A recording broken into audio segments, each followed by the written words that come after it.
नमस्कार साथियों, UP triple SC पेट exam के लिए बहुत ही धुआंधार प्रश्नों की सीरीज में आपका स्वागत है। आज बहुत ही शानदार प्रश्नों को हम लोग करेंगे और ये हमारा लेक्चर नंबर 7 या सेशन 7 होगा और जिसमें बहुत ही इंपॉर्टेंट प्रश्नों को पेट एग्जाम के लिए लाए हैं और आज हम लोग बहुत अच्छे से इन प्रश्नों को समझेंगे। तो आइए आपको लिए चलते हैं प्रश्न फर्स्ट की ओर। दिया है प्रश्न द्वितीय कांग्रेस सम्मेलन की अध्यक्षता किसने की थी। देखिए, द्वितीय कांग्रेस सम्मेलन की अध्यक्षता किसने की थी। आपके ऑप्शंस हैं, वाईसी बनर्जी ने की थी, दादा भाई नौरोजी ने, बदरुद्दीन तैयब जी ने या जॉर्ज यूले ने। देखिए, सबसे इंपॉर्टेंट बात पहले समझ लेते हैं, भारतीय राष्ट्रीय संघ की स्थापना किसने की थी। भारतीय राष्ट्रीय संघ की स्थापना किसने की थी, तो याद रखना ये कांग्रेस पार्टी का पहले नाम क्या था, भारतीय राष्ट्रीय संघ। इसकी स्थापना 1884 में ए ओ ह्यूम ने की थी। किसने की थी, ए ओ ह्यूम ने की थी। आपको याद रखना है ये एक अंग्रेज थे जो इटावा के डीएम थे और रिटायर्ड डीएम थे जिन्होंने भारतीय राष्ट्रीय संघ की स्थापना की थी और ये कांग्रेस का पहले नाम था। फिर इस नाम में जो बदलाव किया था किसने किया था, दादा भाई नौरोजी ने इस पार्टी का नाम बदलकर भारतीय राष्ट्रीय कांग्रेस रख दिया।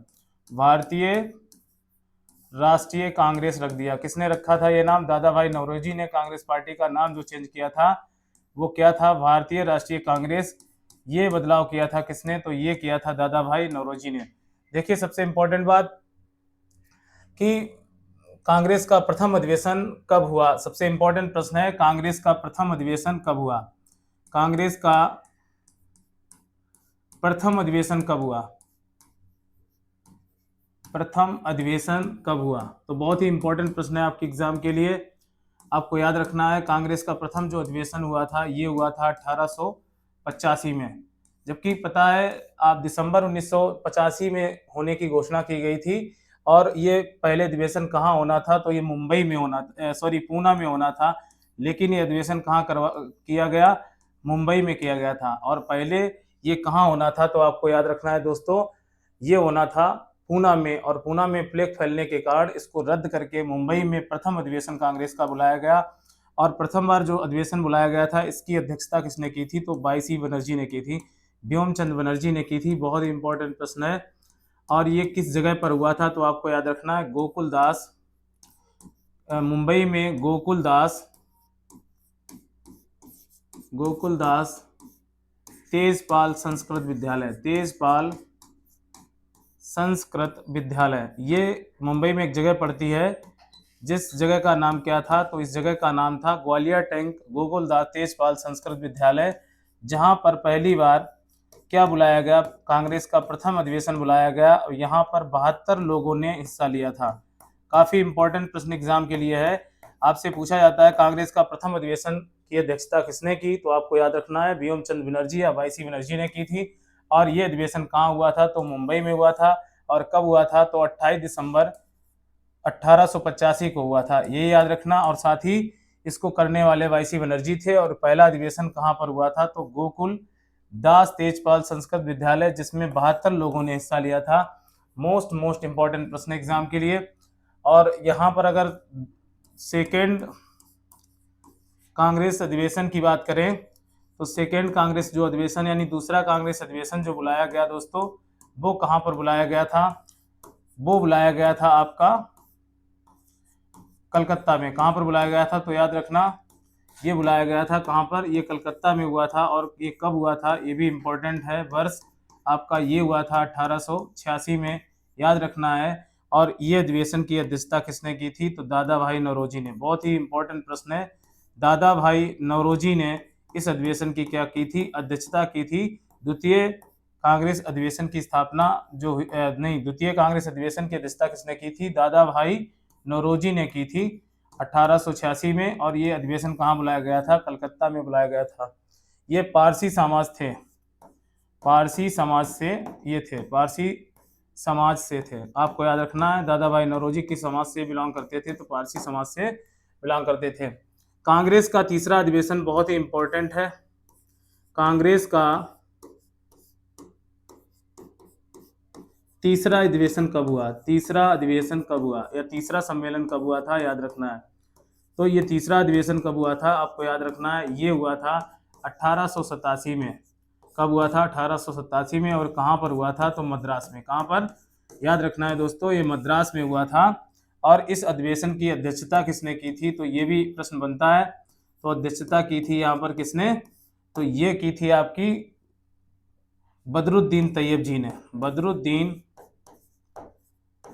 बदरुद्दीन तैयब जी ने की थी। और ये गैर मुस्लिम, कहने का मतलब ये क्या थे? प्रथम मुस्लिम अध्यक्ष थे। आपको याद रखना है, प्रथम मुस्लिम अध्यक्ष,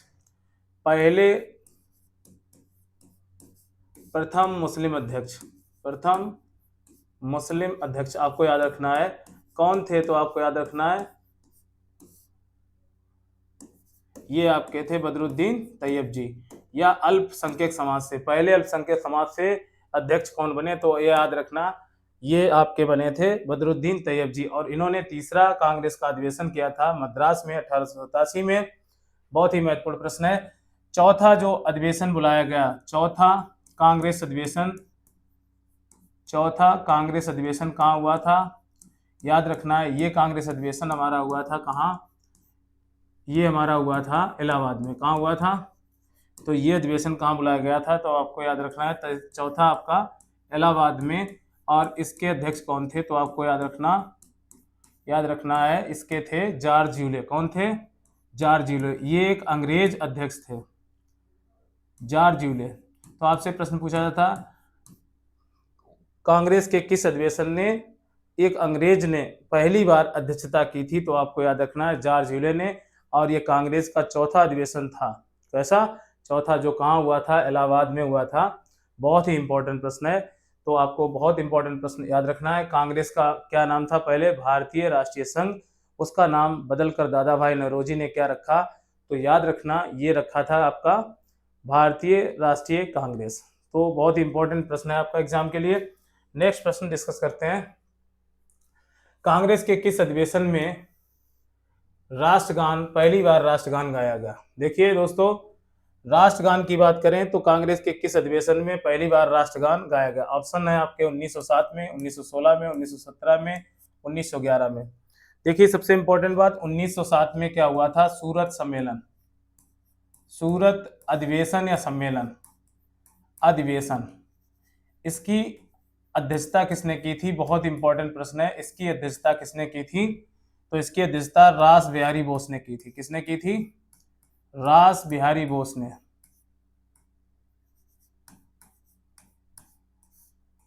याद रखना नाम। ये सूरत अधिवेशन कब हुआ था? तो 1907 में रास बिहारी बोस ने सूरत अधिवेशन की क्या की थी? अध्यक्षता। और यहीं पर नरम दल और गरम दल अलग हुए थे। नरम दल व गरम दल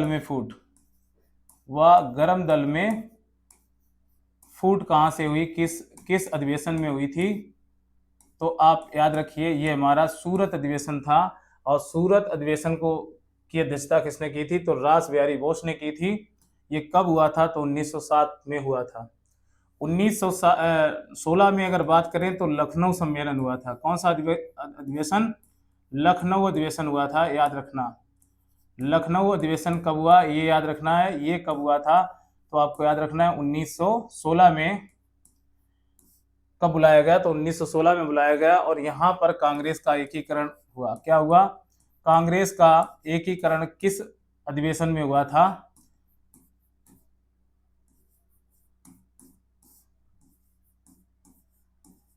कांग्रेस का एकीकरण। और इसी में क्या हुआ था?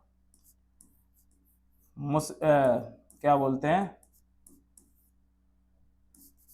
कांग्रेस का एकीकरण। तो कांग्रेस का एकीकरण और जो मुस्लिम दल था उससे मतलब यहाँ पर बातचीत हुई थी, कहने का मतलब। और ये कौन से अधिवेशन में बात की जाती है? तो 1916 में जो लखनऊ अधिवेशन हुआ था। तो कांग्रेस पार्टी का इसमें क्या हुआ था? एकीकरण की बात की गई। ठीक है, सबसे इंपॉर्टेंट बात है 1917। अगर आप बात करते हैं तो 1917 में कौन सा अधिवेशन हुआ था? आपको याद रखना है दोस्तों, ये हुआ था कानपुर अधिवेशन। और जिसकी पहली बार अध्यक्षता किस अधिवेशन में पहली बार प्रथम कांग्रेस का हुआ? कौन सा अधिवेशन है जिसमें महिला अध्यक्ष बनी थी? तो आपको याद रखना है, पहली महिला अध्यक्ष, कांग्रेस की पहली महिला अध्यक्ष महिला अध्यक्ष कौन बनी थी, तो आप ये याद रखना है। अध्यक्षता किसने की थी, महिला अध्यक्ष, तो अध्यक्षता की थी यहाँ पर एनी बेसेंट ने। बहुत ही इंपॉर्टेंट प्रश्न है। एनी बेसेंट पहली भारतीय राष्ट्रीय कांग्रेस की क्या बनी थी, अध्यक्षता की थी एनी बेसेंट ने। बेसेंट, एनी बेसेंट याद रखना, नाम बहुत ही इंपॉर्टेंट नाम है। कानपुर के कौन से अधिवेशन में, तो 1917 में कानपुर अधिवेशन हुआ था, जहां पर कांग्रेस पार्टी की पहली बार महिला अध्यक्ष बनी थी और ये विदेशी थी। क्या थी, विदेशी थी। नाम क्या है आपका, एनी बेसेंट। तो एनी बेसेंट ने 1917 का अधिवेशन और उसकी अध्यक्षता की थी। इंपॉर्टेंट है आपका। सबसे इंपॉर्टेंट बात क्या है, पहली बार राष्ट्रगान कब गाया गया, तो याद रखिए 1917 में राष्ट्रगान पहली बार गाया गया था। कब, तो राष्ट्रगान पहली बार गाया गया था 1911 में। ये कौन सा अधिवेशन था, तो कलकत्ता अधिवेशन था। कौन सा अधिवेशन, कलकत्ता अधिवेशन में पहली बार 1911 में पहली बार क्या गाया गया, राष्ट्रगान। तो पहली बार राष्ट्रगान कब गाया गया था, 1911 में। किस अधिवेशन में, तो कलकत्ता अधिवेशन में। याद रखना, बहुत ही इंपॉर्टेंट प्रश्न है एग्जाम के लिए, मोस्ट इंपॉर्टेंट। तो यहाँ पर आंसर क्या हो जाएगा, कांग्रेस ये अधिवेशन जो राष्ट्रगान पहली बार गाया 1911 में। तो आंसर डी इसमें ऑप्शन सही हो जाएगा। चलिए अगली बात करते हैं। अगले प्रश्न में दिया है, गांधी जी किस अधिवेशन में अध्यक्षता की। देखिए कांग्रेस के बहुत सारे अधिवेशन हुए, लेकिन पहली बार गांधी जी ने किस अधिवेशन में अध्यक्षता की थी, इस बात की। ऑप्शन दिया है, बेलगांव अधिवेशन, लाहौर अधिवेशन, नागपुर अधिवेशन और कानपुर अधिवेशन। देखिए बहुत ही महत्वपूर्ण प्रश्न है आपका। बेलगांव अधिवेशन कब हुआ था, तो ये 1924 में हुआ था, याद रखना है। लाहौर अधिवेशन कब हुआ था, 1929 में हुआ था, ठीक। और सबसे इंपॉर्टेंट बात है, नागपुर अधिवेशन 1920 में हुआ था। और कानपुर अधिवेशन की बात करें तो 1917 में कानपुर अधिवेशन हुआ था। अब आइए बात कर लेते हैं, बेलगांव अधिवेशन में पहली बार गांधी जी अध्यक्ष बने थे। पहली बार गांधी जी अध्यक्ष बने थे किस अधिवेशन में, तो आपको याद रखना है बेलगांव अधिवेशन 1924 में। तो 1924 में जो अधिवेशन बुलाया गया था, तो गांधी जी पहली बार अध्यक्षता की थी बेलगांव अधिवेशन में। लेकिन कांग्रेस के अधिवेशन में गांधी जी ने एक बार हिस्सा लिया है, वो सन कौन सी थी, ये भी प्रश्न कई बार पूछा गया। 1901 में गांधी जी ने पहली बार कांग्रेस अधिवेशन में हिस्सा लिया। गांधी जी ने पहली बार कांग्रेस के अधिवेशन में हिस्सा लिया। कांग्रेस के अधिवेशन में हिस्सा लिया, अधिवेशन में हिस्सा लिया था। याद रखना, ये भी प्रश्न पूछा जाता है, गांधी जी ने पहली बार किस अधिवेशन में हिस्सा लिया था, तो ये 1901 में कलकत्ता अधिवेशन। याद रखना, कौन सा अधिवेशन, कलकत्ता अधिवेशन। कलकत्ता अधिवेशन में गांधी जी ने हिस्सा लिया था 1901 में। लेकिन पहली बार अध्यक्षता कब की थी, तो याद रखना है 1924 में। लाहौर अधिवेशन 1929 में हुआ था, आपको याद रखना है दोस्तों। और यहीं पर क्या बात हुई थी, तो पूर्ण स्वराज की मांग हुई थी। पूर्ण स्वराज की मांग किस अधिवेशन में हुई थी, तो याद रखना ये आपके लाहौर अधिवेशन में। और यहीं पर क्या 26 जनवरी 1930 को पहली बार झंडा फहराया गया। 1930 को पहली बार झंडा फहराया गया। पहली बार झंडा कब फहराया गया, तो 26 जनवरी 1930 को आपका झंडा फहराया गया था, ये याद रखना 1930 में। तो पूर्ण स्वराज की मांग लाहौर अधिवेशन में 1929 में हुई थी। नागपुर अधिवेशन आप जानते हो 1920 में हुआ था। और सबसे इंपॉर्टेंट बात है, इस अधिवेशन में असहयोग आंदोलन का प्रस्ताव रखा गया था। असहयोग आंदोलन का प्रस्ताव रखा गया था। असहयोग आंदोलन का प्रस्ताव कब रखा गया दोस्तों, तो याद रखना है आपको 1920 में नागपुर अधिवेशन में प्रस्ताव रखा गया था। और आप जानते हो कि असहयोग आंदोलन कब हुआ, तो अगस्त 1920 को हुआ था। अगस्त 1920 को हुआ था। और उससे एक दिन पहले किसकी मृत्यु हो गई थी, तो बाल गंगाधर तिलक की मृत्यु हो गई थी। आपको याद रखना है असहयोग आंदोलन शुरू होने से पहले। और गांधी जी ने बाल गंगाधर तिलक को कंधा दिया था, ये बात याद रखनी है आपको बहुत अच्छे से। 1917 में कानपुर अधिवेशन हुआ था, एनी बेसेंट ने अध्यक्षता की थी। किसने की थी? एनी बेसेंट ने अध्यक्षता की थी। और सबसे इंपॉर्टेंट बात ये क्या थी? पहली विदेशी महिला थी जो भारत की पहली बार महिला अध्यक्ष बनी थी। अगर आपसे पूछा जाए कि जो आपका 1925 में अधिवेशन हुआ था, वहां सरोजिनी नायडू ने पहली भारतीय महिला अध्यक्ष कब बनी कांग्रेस की, तो आपको याद रखना है सरोजिनी नायडू बनी थी 1925 में। बहुत ही इंपॉर्टेंट आपका पॉइंट है। आइए अगली बात करते हैं, बंगाल विभाजन की घोषणा कब हुई? तो देखिए, बंगाल विभाजन की घोषणा कब हुई थी? तो ये 19 जुलाई 1905 को हुई थी, या 16 अक्टूबर 1905 को हुई थी, या आपके 1907 में, या 1912 में। ऑप्शंस आपके दिए हुए हैं। तो बंगाल विभाजन की बात 19 जुलाई 1905 को हुई थी। ये क्या हुई थी? घोषणा हुई थी। 19 जुलाई 1905 को बंगाल विभाजन हुआ था। कहने का मतलब कब? तो आपको याद रखना है 19 जुलाई 1905 को घोषणा हुई थी। और ये पारित कब हुआ? तो आपका 16 अक्टूबर 1905 को बंगाल विभाजन पारित हुआ। और आप जानते हैं 1907 में क्या हुआ था? सूरत अधिवेशन। क्या हुआ था? सूरत अधिवेशन। बहुत ही इंपॉर्टेंट प्रश्न है आपका एग्जाम के लिए। सूरत अधिवेशन कब हुआ? तो ये आपका हुआ था 1907 में। और यहाँ पर अध्यक्षता किसने की थी? तो रास बिहारी बोस ने की थी। किसने की थी? रास बिहारी बोस ने की थी। याद रखना आप दोस्तों, रास बिहारी बोस ने क्या की थी? इस अधिवेशन की अध्यक्षता की थी। अब आपको पता होगा सुभाष चंद्र बोस ने अध्यक्षता कब की थी? तो हरिपुरा अधिवेशन 1938। याद रखना 1938 में हरिपुरा अधिवेशन में भाग लिया था किसने? हरिपुरा अधिवेशन की अध्यक्षता किसने की थी? तो आपको याद रखना ये अध्यक्षता किसने की थी? तो यहाँ पर अध्यक्ष बने थे सुभाष चंद्र बोस। सुभाष चंद्र बोस। तो पहली बार सुभाष चंद्र बोस किस अधिवेशन की अध्यक्षता करते हैं? तो हरिपुरा अधिवेशन की अध्यक्षता करते हैं सुभाष चंद्र बोस। और ये कब करते हैं? तो 1938 में। और आपको पता है इनसे रिलेटेड एक और अधिवेशन है, वो क्या है? 1939 में दूसरी बार सुभाष चंद्र बोस क्या चुने गए थे? तो अध्यक्ष चुने गए थे, लेकिन इन्होंने अध्यक्ष पद से इस्तीफा दे दिया था। आपको पता है कि गांधी जी ने इसी अधिवेशन में ये कहा था, ये सीता पट्टा रवैया की हार नहीं, ये मेरी हार है। इस वजह से सुभाष चंद्र बोस ने गांधी जी से नाराज होकर इस्तीफा दे दिया था अपने पद से। और ये जो आपके चुने गए थे कब? तो 1939 में। बात समझ रहे हो? कब? 1939 में। तो दूसरी बार 1939 में अध्यक्ष सुभाष चंद्र बोस चुने गए थे। और हरिपुरा अधिवेशन 1938 में हुआ था। बहुत ही महत्वपूर्ण है। 1912 में दिल्ली राजधानी बनी। दिल्ली राजधानी कब बनी? तो आपको याद रखना है 1912 में दिल्ली राजधानी बनी थी। जबकि इसकी घोषणा कब हुई थी? तो आपको पता है दिल्ली दरबार बुलाया गया था 1911 में। और 1911 में जॉर्ज पंचम और उनकी पत्नी जो मैरी थी, वो स्वागत में इंडिया गेट जब बना था तभी बंगाल विभाजन रद्द किया गया था। और एक बात नई की गई थी, भारत की नई राजधानी क्या होगी? दिल्ली। और 1912 में दिल्ली को क्या बनाया गया? राजधानी। तो कई बार प्रश्न एग्जाम में पूछा जाता है दिल्ली को राजधानी कब घोषित किया गया? 1912 में राजधानी बनी थी। और जबकि इसकी घोषणा 1911 में दिल्ली दरबार में हुई थी, जहां पर जॉर्ज पंचम और मैरी ने यह घोषणा की थी। और वहीं पर बंगाल विभाजन रद्द किया था। देखिए दोस्तों, सबसे इंपॉर्टेंट बात है मित्र मेला की स्थापना कब हुई? तो ऑप्शंस हैं आपके 1904, 1899, 1903 और आपका 1908।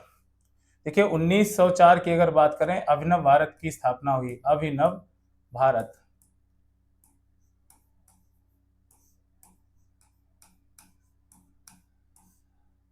और 1899 में मित्र मेला की स्थापना हुई थी। कब हुई थी मित्र मेला की स्थापना? कब हुई? ये एक क्रांतिकारी संस्था थी मित्र मेला।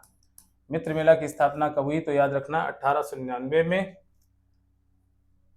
और सबसे इंपॉर्टेंट बात है, अनुशीलन समिति की स्थापना कब हुई थी? अनुशीलन समिति की स्थापना हुई थी 1903 में। अनुशीलन समिति, ये सारी क्रांतिकारी संस्थाएं थीं जो भारत में कह सकते हैं जिम के बहाने एक तरीके से क्या होता था, क्रांतिकारी लोग इकट्ठे होते थे और फिर कई सारी क्रांतिकारी घटनाएं करते थे। तो ये कुछ संस्थाएं उन्होंने बनाई थी जहां पर नए यंग लोग आकर क्रांतिकारी बनने के लिए या उनकी जो ट्रेनिंग होती थी यहीं पर दी जाती थी, और गुप्त तरीके से ये फिर भारत के अंग्रेजों के खिलाफ लड़ते थे क्रांतिकारी के रूप में। और ये संस्थाएं, अभिनव भारत की स्थापना 1904 में, मित्र मेला की स्थापना सावरकर बंधुओं ने की थी। किसने की थी? सावरकर बंधुओं ने की थी। ये याद रखना बहुत इंपॉर्टेंट है। ठीक, मित्र मेला की स्थापना किसने की? देखिए सबसे इंपॉर्टेंट बात है 1908 में हुआ था मुजफ्फरपुर कांड। कौन सा? मुजफ्फरपुर कांड। अब ये कहाँ हुआ था? तो आपको याद रखना है ये हुआ था हमारा बिहार में। कहाँ हुआ था? बिहार में हुआ था। मुजफ्फरपुर कांड कहाँ हुआ था? तो बिहार में हुआ था। ये कब हुआ था? तो 1908 में हुआ था। कब हुआ था? 1908 में हुआ था। और सबसे इंपॉर्टेंट बात है इसमें, आप नाम सुना होगा खुदीराम बोस। खुदीराम बोस। और एक और थे आपके प्रफुल्ल चंद चाकी। प्रफुल्ल चंद चाकी। ये क्या थे? क्रांतिकारी थे। कहने का मतलब क्या थे? ये दो क्रांतिकारी, खुदीराम बोस, प्रफुल्ल चंद चाकी। बहुत इंपॉर्टेंट प्रश्न है। और इन्होंने डीजे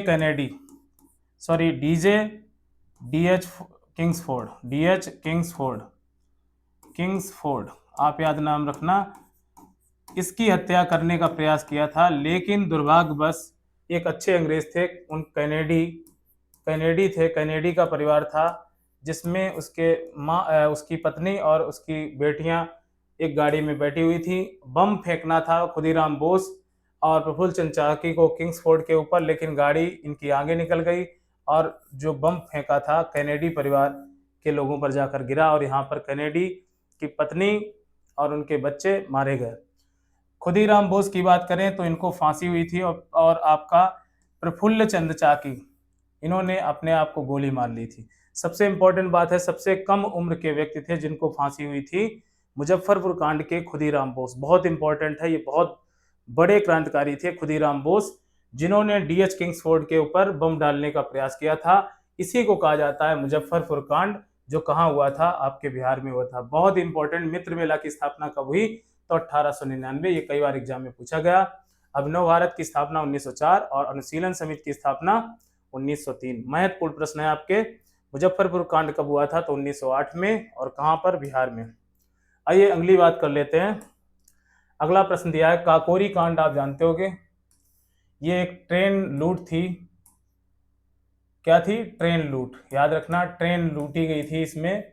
और इसमें क्या लूटना था? इन्हें सोना लूटना था। इस ट्रेन से सोना मतलब जा रहा था। तो इन्होंने, किसने? आप जानते होंगे, जिसमें आप जानते हो राम प्रसाद बिस्मिल का नाम सुना होगा। राम प्रसाद बिस्मिल। बहुत इंपॉर्टेंट प्रश्न है। राम प्रसाद बिस्मिल, शाहजहांपुर वाले। इन्होंने क्या किया? इन्होंने योजना बनाई थी। क्या? तो आपको याद रखना है, इन्होंने योजना बनाई थी ट्रेन लूट की।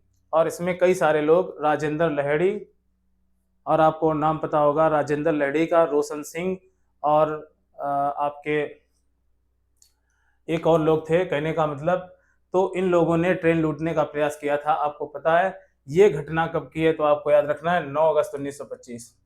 9 अगस्त 1925 को काकोरी कांड होता है। ठीक। राम प्रसाद बिस्मिल को फांसी दी गई किस जेल में? कई बार एग्जाम में प्रश्न बना है। गोरखपुर जेल में। गोरखपुर जेल में। आपको पता है ये ट्रेन लूटने के बाद राम प्रसाद बिस्मिल की लुइया ट्रेन में रह गई थी, और अंग्रेजों ने लुइया के आधार पर, जिससे इन्होंने प्रेस करवाई थी, उससे उसका पता चल गया राम प्रसाद बिस्मिल का। और राम प्रसाद बिस्मिल को पकड़ने के बाद इनका पूरा गैंग खांत लगा था। ये एक क्रांतिकारी संस्था थी, आप जानते हो। HRA के ये सदस्य थे राम प्रसाद बिस्मिल, राजेंद्र लहेड़ी, रोशन सिंह, अशफाक उल्लाह खां। तो बहुत इंपॉर्टेंट प्रश्न है। फैजाबाद जेल में अशफाक उल्लाह खां को क्या दी गई थी? फांसी। कई बार प्रश्न पूछा जाता है। राजेंद्र लहेड़ी को गोंडा में फांसी दी गई थी। राजेंद्र लहेड़ी का नाम याद रखना आप। इनको कहाँ फांसी दी गई थी? इन्हें फांसी दी गई थी कहाँ? तो गोंडा जेल में। गोंडा जेल में। कहाँ दी गई थी? गोंडा जेल में फांसी दी गई थी। रोशन सिंह को फांसी कहाँ दी गई थी? तो इन्हें भी फांसी दी गई थी नैनी में। कहाँ पर? नैनी जेल में। किसमें? नैनी जेल में। और आप जानते हो अशफाक उल्लाह खां। अशफाक उल्ला खां, इनको फांसी दी गई थी। कहाँ? तो इनको फैजाबाद जेल में। किसमें? फैजाबाद जेल में। आपसे एग्जाम में प्रश्न पूछा जाता है इनको किस स्थान पर फांसी दी गई, तो काकोरी कांड किसने किया था? राम प्रसाद बिस्मिल और इन सब लोगों ने मिलकर किया था। एक ट्रेन को लूटा था, ट्रेन पर चूंकि खजाना जा रहा था तो खजाने की लूट थी, लेकिन राम प्रसाद बिस्मिल की लुइया उसमें रह गई थी और जिस कारण सभी लोग पकड़े गए। और आप जानते हो भगत सिंह भी इनके गैंग के ही व्यक्ति थे, लेकिन भगत सिंह को पुलिस नहीं पकड़ पाई और इस तरह से काकोरी कांड घटना हमारे इतिहास में दर्ज हो गई। बहुत इंपॉर्टेंट, हमारे बहुत ही क्रांतिकारी धुआंधार तरीके से अंग्रेजों को शिकस्त दी, लेकिन सफल नहीं हो सके क्योंकि हम लोगों में भी क्या थे? भेदी लोग थे जिन्होंने हमारी जानकारी अब लोग। तो ये प्रश्न था काकोरी कांड कब हुआ था? तो ये 9 अगस्त 1925 को हुआ था। ऑप्शन में आपका दिया है 1931। आप जानते हो यहाँ पर 1931 में क्या हुआ था? द्वितीय गोलमेज सम्मेलन हुआ था। द्वितीय गोलमेज सम्मेलन कब बुलाया गया था? तो आपको याद रखना है 1931 को। और पहली बार गांधी जी या कांग्रेस की ओर से गांधी जी ने हिस्सा लिया था द्वितीय गोलमेज सम्मेलन में। 3 गोलमेज सम्मेलन हुए थे, प्रथम, द्वितीय, तृतीय, और तीनों गोलमेज सम्मेलन में सिर्फ कांग्रेस ने एक बार हिस्सा लिया 1931 के गोलमेज सम्मेलन में, और ये इंग्लैंड में पता है जेम्स सेंट पैलेस में इसको मतलब ये हुआ था, कहने का मतलब। ठीक, ये बात इंपॉर्टेंट है आपकी। 1929 में आप जानते हो लाहौर अधिवेशन हुआ। कौन सा अधिवेशन? लाहौर अधिवेशन हुआ था। पूर्ण स्वराज की मांग हुई थी। किस अधिवेशन में? तो आपको याद रखना है लाहौर अधिवेशन में पूर्ण स्वराज की मांग हुई थी। पूर्ण स्वराज की मांग कब हुई? तो आपको याद रखना है ये 1929 में। और काफी इंपॉर्टेंट 1930 की अगर बात करें तो दांडी मार्च, गांधी जी का दांडी मार्च आपको याद होगा। और दांडी मार्च या नमक सत्याग्रह इसी को बोलते हैं, सविनय अवज्ञा आंदोलन के नाम से जाना जाता है। और 12 मार्च 1930 को इसकी शुरुआत हुई थी। कब हुई थी? तो 12 मार्च 1930 को। और 6 अप्रैल 1930 को ये कहाँ पहुंचे थे? तो ये पहुंचे थे आपके दांडी, गुजरात के दांडी, नौशेरा जगह पर जहां पर नमक गांधी जी ने बनाया था। कुल 24 दिन की यात्रा थी। कितने दिन की? 24 दिन की। और ये इन्होंने 78 अनुयायियों के साथ साबरमती आश्रम से प्रस्थान किया था। ये भी इंपॉर्टेंट है। तो इसका आंसर क्या था? आंसर आपका ए था, ए फॉर अमेरिका। आइए अगला प्रश्न देखते हैं। किस मंदिर को ब्लैक पैगोडा के नाम से जाना जाता है? सोमनाथ मंदिर को, जगन्नाथ मंदिर को, सूर्य मंदिर को, या ओंकेश्वर मंदिर? देखिए सोमनाथ मंदिर की बात करें तो यहाँ पर महमूद गजनवी का आक्रमण हुआ था 16वां। आप जानते हो गजनवी ने भारत में कितने आक्रमण किए थे?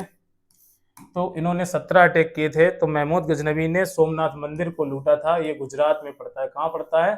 गुजरात में पड़ता है सोमनाथ मंदिर। और यहाँ पर अकूत सोना था। और आपको पता है महमूद गजनवी को क्या कहा जाता है? मूर्ति भंजक। यहाँ पर शिव की मूर्ति को इन्होंने तोड़कर सोना इकट्ठा किया था।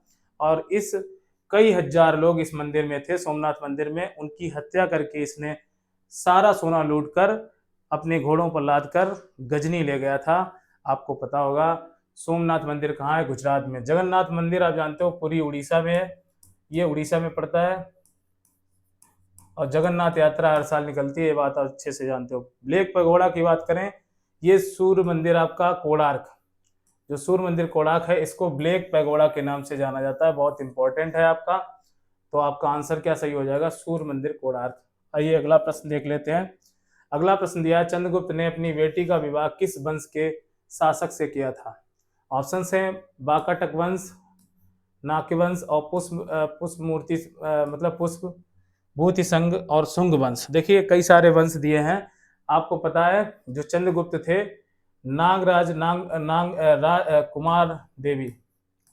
कुमार देवी इनकी पत्नी का नाम था, कुमार देवी। ये नागराज राजकुमारी थी आपकी, उनसे इनकी शादी हुई थी। किसकी? चंद्रगुप्त सेकंड की। इन्हीं को विक्रमादित्य के नाम से जाना जाता है। तो इनकी एक पुत्री का नाम क्या था? प्रभावती। अगर बात करें विक्रमादित्य की पत्नी का क्या नाम था? प्रभावती। और प्रभावती की शादी किससे होती है? बाकाटक वंश के, आपके क्या आप जानते होंगे, नाम नहीं याद आ रहा हमको। बाकाटक वंश के एक शासक थे, उनके साथ इनकी पुत्री प्रभावती की शादी हुई थी। और आप जानते हो बाकाटक वंश और आपके जो गुप्त वंश जो था आपका चंद्रगुप्त विक्रमादित्य, ठीक, याद रखना उन दोनों ने मिलकर शकों का उन्मूलन किया था। शकों का उन्मूलन किया था। शकों का उन्मूलन, याद रखना शकों को हराया था। तो शकों को किसने मिलकर हराया था? तो गुप्त वंश और आपके वाकाटक वंश ने मिलकर। ठीक, अब रुद्रसेन सेकंड, देखो इनकी नाम याद आ गया, रुद्रसेन सेकंड। रुद्रसेन सेकंड वाकाटक वंश के शासक थे रुद्रसेन सेकंड, और इन्होंने शकों के शासक थे रुद्रसेन थर्ड। याद रखना रुद्रसेन थर्ड को हराया था। रुद्रसेन थर्ड को हराया था। और इसी आपको याद होगा चंद्रगुप्त विक्रमादित्य ने एक चांदी का सिक्का लॉन्च किया था। ठीक, चांदी का सिक्का लॉन्च किया था, ये याद होना चाहिए। कब? जब इन्होंने किसको हराया था? शकों को हराया था, और विक्रमादित्य की उपाधि भी धारण की थी। विक्रमादित्य की उपाधि किसने धारण की थी? तो याद रखिए चंद्रगुप्त सेकंड ने या चंद्रगुप्त द्वितीय ने, और उन्हें क्या कहा जाता? विक्रमादित्य। और इन्होंने एक और उपाधि धारण की थी, कई बार एग्जाम में पूछी गई थी, परम भागवत। परम भागवत, परम भागवत उपाधि किसने धारण की थी? तो ये चंद्रगुप्त द्वितीय ने धारण की थी परम भागवत, यानी विष्णु का अन्य उपासक। इसका मतलब होता है विष्णु का अन्य उपासक किसे कहा जाता है? उसका मतलब होता है परम भागवत। तो परम भागवत की उपाधि और विक्रमादित्य की उपाधि किसने ग्रहण की थी? चंद्रगुप्त सेकंड ने, और जिसको हम चंद्रगुप्त विक्रमादित्य के नाम से जानते हैं। उनकी पुत्री का नाम क्या था? प्रभावती। प्रभावती की शादी किससे हुई थी? रुद्रसेन सेकंड से। ठीक, ये वाकाटक वंश के राजकुमार थे या राजा थे, और इन दोनों सेनाओं ने मिलकर गुप्त और वाकाटक वंश के शकों का उन्मूलन किया था। किसको हराया था? तो रुद्रसेन सेकंड को, थर्ड को हराया था। किसको? रुद्रसेन सेकंड को थर्ड को हराया था। चलिए नेक्स्ट प्रश्न देख लेते हैं। नेक्स्ट प्रश्न है, दयानंद सरस्वती के किस स्थान पर आर्य समाज की स्थापना की? देखिए बहुत ही इंपॉर्टेंट प्रश्न है। आर्य समाज की स्थापना कब हुई? तो आपको याद रखना है 1875 में हुई थी, और ये स्थापना कहाँ हुई थी? तो महाराष्ट्र में। कहाँ हुई थी? महाराष्ट्र में हुई थी। बहुत इंपॉर्टेंट प्रश्न है। महाराष्ट्र में इसकी स्थापना हुई थी। किसकी? आर्य समाज की। आर्य समाज की स्थापना किसने की थी? तो दयानंद सरस्वती ने की थी। इनकी एक पुस्तक, प्रसिद्ध पुस्तक है सत्यार्थ प्रकाश। याद रखना कई बार एग्जाम में पूछा गया, सत्यार्थ प्रकाश किसने लिखा? तो आपको याद रखना ये बुक बहुत ही इंपॉर्टेंट है, किसी भी हिंदू के लिए बहुत जरूरी और पढ़ने वाली बुक है। कम से कम हिंदू को एक बार तो पढ़ना चाहिए सत्यार्थ प्रकाश। ये पुस्तक किसने लिखी? तो याद रखना है सत्यार्थ प्रकाश लिखी है आपके दयानंद सरस्वती ने। इनके गुरु का क्या नाम था? ये भी प्रश्न कई बार एग्जाम में पूछा गया, विरजानंद। विरजानंद ये किसके गुरु थे? तो ये दयानंद सरस्वती के गुरु थे। और इन्होंने दयानंद सरस्वती ने किस समाज की स्थापना की? आर्य समाज की स्थापना की। काफी इंपॉर्टेंट, इन्होंने एक नारा दिया था, वेदों की ओर लौटो। वेदों की ओर लौटो, बहुत ही इंपॉर्टेंट प्रश्न एग्जाम के लिए।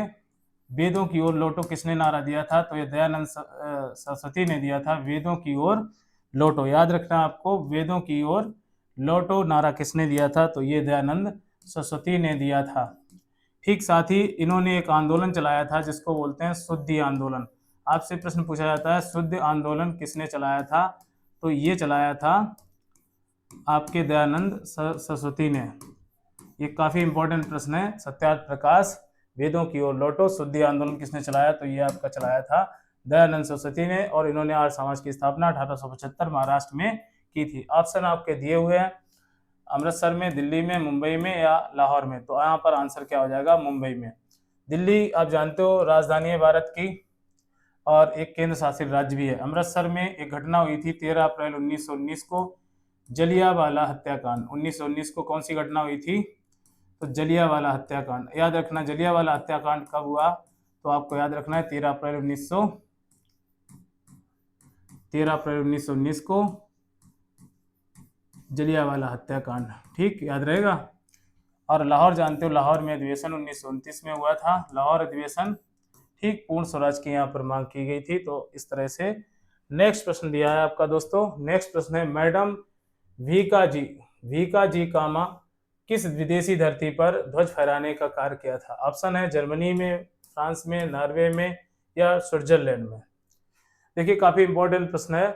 पहली बार मैडम वीका जी कामा, जिन्हें क्रांति की माता कहा जाता है, क्रांति की माता किसे कहा जाता है? ये कहा जाता है मैडम वीका जी कामा को। और इन्होंने भारत का पहला तिरंगा विदेश में फहराया, वो कहाँ थी? जगह थी जर्मनी, ठीक। और कब फहराया था? तो 1907 में फहराया था। एक स्टेडियम स्टुटगार्ड स्टेडियम में हरे पीले लाल रंग का तिरंगा फहराया था। देखिए, हरे पीले लाल रंग का तिरंगा, लाल रंग का तिरंगा पहली बार विदेशी धरती पर किसने फहराया था? तो याद रखना है मैडम भीखाजी कामा ने, जर्मनी के स्टुटगार्ट स्टेडियम में 1907 में। और इन्हें क्या कहा जाता है? क्रांति की माता। तिरंगा हरे पीले लाल रंग का था, बहुत इंपॉर्टेंट है। फ्रांस आप जानते हो पेरिस राजधानी है, ठीक। नॉर्वे की राजधानी क्या है? ओस्लो। कई बार एग्जाम में पूछा गया है, ओस्लो किसकी राजधानी है? तो ये नॉर्वे की राजधानी है ओस्लो। स्विट्जरलैंड आप जानते हो, बहुत इंपॉर्टेंट है। यहाँ पर IUCN की स्थापना हुई थी 1948 में। IUCN की स्थापना 1948 में हुई थी। और आप जानते हो ये जगह बहुत इंपॉर्टेंट है, स्विट्जरलैंड में IUCN का मुख्यालय बना था 1948 में, ठीक। अगला प्रश्न ले लेते हैं। अगला प्रश्न दिया है, अंतर्राष्ट्रीय महिला दिवस कब मनाया जाता है? 5 जून को, 8 मार्च को, 22 अप्रैल को, 12 जुलाई को। देखिए बहुत ही इंपॉर्टेंट है, 5 जून को पर्यावरण दिवस मनाया जाता है, याद रखना। पर्यावरण दिवस मनाया जाता है। 21 जून को क्या मनाया जाता है? याद रखना, योग डे मनाया जाता है। 1 दिसंबर को क्या मनाया जाता है? याद रखना, एड्स डे मनाया जाता है, एड्स डे, ठीक। ये भी इम्पोर्टेंट है। 8 मार्च को महिला दिवस मनाया जाता है, काफी इंपॉर्टेंट है, कई बार एग्जाम में पूछा गया प्रश्न है, ठीक ठीक। और आइए नेक्स्ट प्रश्न देख लेते हैं। भारत के राष्ट्रपति द्वारा राज्यसभा में कितने सदस्य चुने जाते हैं? बहुत इंपॉर्टेंट है। देखिए 12 सदस्य, 15 या 10 या 9। तो आपको याद होना चाहिए राज्यसभा में 250 सीटें हैं। कितनी सीटें हैं? याद रखना है 250 सीटें, ठीक। अब आप सबसे खास बात क्या है, जिसमें 230 सीटें राज्यों से चुनी जाती हैं और 20 सीटें दूसरी जगह से। टोटल इस समय अगर बात की जाए, मतलब केंद्र शासित राज्यों से अगर टोटल बात की जाए, इस समय 243 सीटों के सदस्य चुने गए हैं। कितने? 243 सीटों के। लेकिन 12 सदस्य कौन चुनता है, मनोनीत करता है? तो भारत का राष्ट्रपति 12 सदस्यों को मनोनीत करता है 250 में से, और बाद बाकी चुन के आते हैं, ये याद रखना। कुल राज्यसभा में सीटों की संख्या 250 होती है, लेकिन इस बार कितने सदस्य चुने गए? आपके वर्तमान में कितने सदस्य हैं चुने हुए? तो 243 हैं, काफी इंपॉर्टेंट है, याद रखना। आइए, हाँ, तो इस तरह से हमारी प्रश्नों की सीरीज में बहुत ही इंपॉर्टेंट प्रश्नों को हमने सम्मिलित किया। दोस्तों आशा करते हैं कि लर्निंग बिल पर आप सभी लोग चैनल को सब्सक्राइब करेंगे, और साथ ही हमारे बहुत ही अच्छे प्रश्नों की सीरीज में फिर हम आपको अगले नेक्स्ट एपिसोड में मिलेंगे। तब तक के लिए दोस्तों नमस्कार, जय हिंद।